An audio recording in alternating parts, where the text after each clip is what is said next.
السلام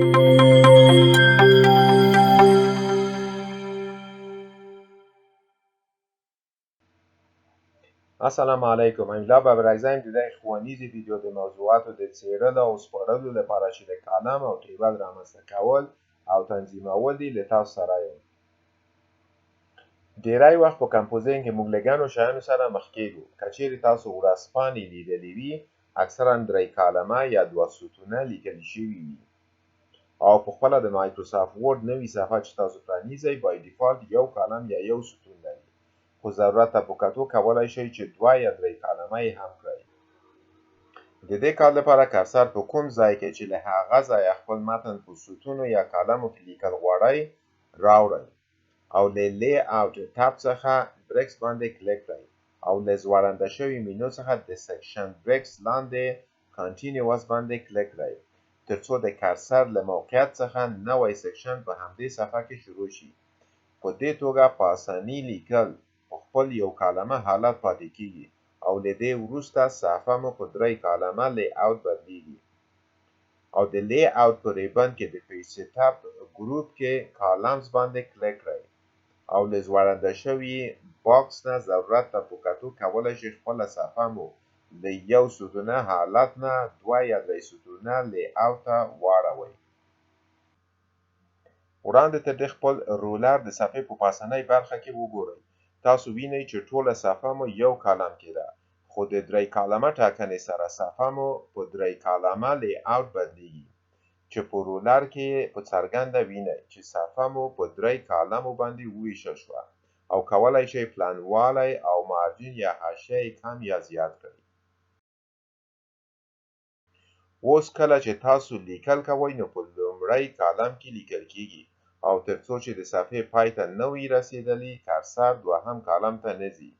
خو که چیرې غواړئ چې وړاندې تر دې چې لیکل یا متن مو د کالم تر پایه ورسیږي کرسر دوهم کالم ته ټوپ کړي نو د لی اوټ له ریبن څخه د پیج سیټ اپ په ګروپ کې برکس باندې کلیک کړئ او له ځوړنده شوي لیست څخه کالم باندې کلیک کړئ. تاسو وینئ چې کرسر مو بل یعنی بعدي کالم ته واوښت. اوس کېدای شي ستاسو ذهن کې هم دا سوال راوټوکېږي چې هر څه چې موږ تر اوسه ترسره کړل هغه د انګلیسي لیکلو لپاره ول او موږ هر وخت په کالمو کې انګلیسي لیکل نه کوو. کېدای شي پښتو یا دري ټایپوګرافي سره مو کار وي، مثلا پښتو یا دري ورځپاڼه په کالمو یا ستونو کې کمپوز کول وي.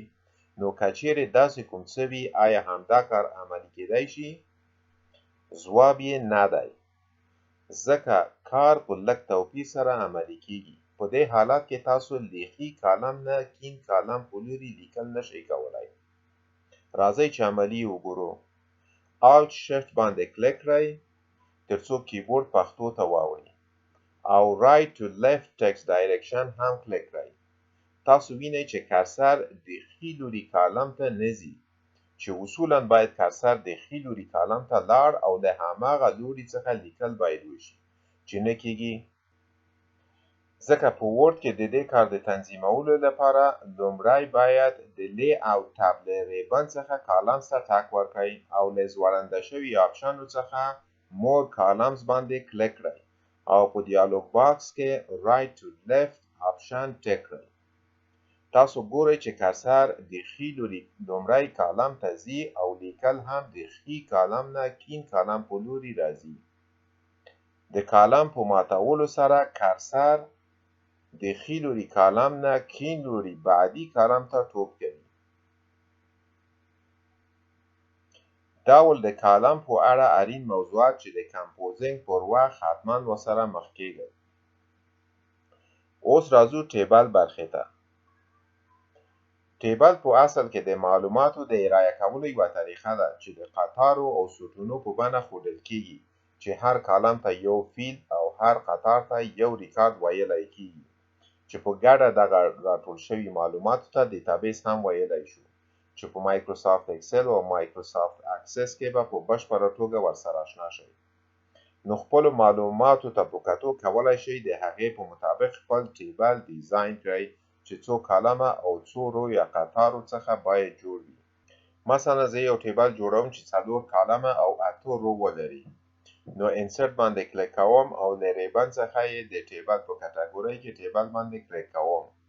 نو ماوس پوینټر په ښي لوري وړلو سره کالم یا ستون تعینیږي او په لاندې وړلو سره تعداد د رو یا قطار تعینیږي چې لاندې د صفحې پر مخ تاسو هم په خپله کتلی شئ.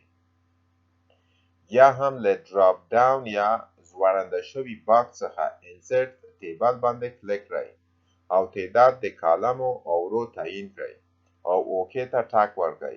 تاسو وینئ چې ټیبل مو د مشخص شوي کالمو او رو سره ځای پر ځای کیږي او د رولر په مرسته کولی شئ پلنوالی د هر کالم کم یا زیات کړئ او په همدې توګه د رو لوړوالی هم کمولی یا زیاتولی شئ او د ډیزاین د تب په مرسته چې د ټیبل د جوړولو څخه وروسته په مینو کې اضافه کیږي په فارمت کې تغییرات راوستلی شئ.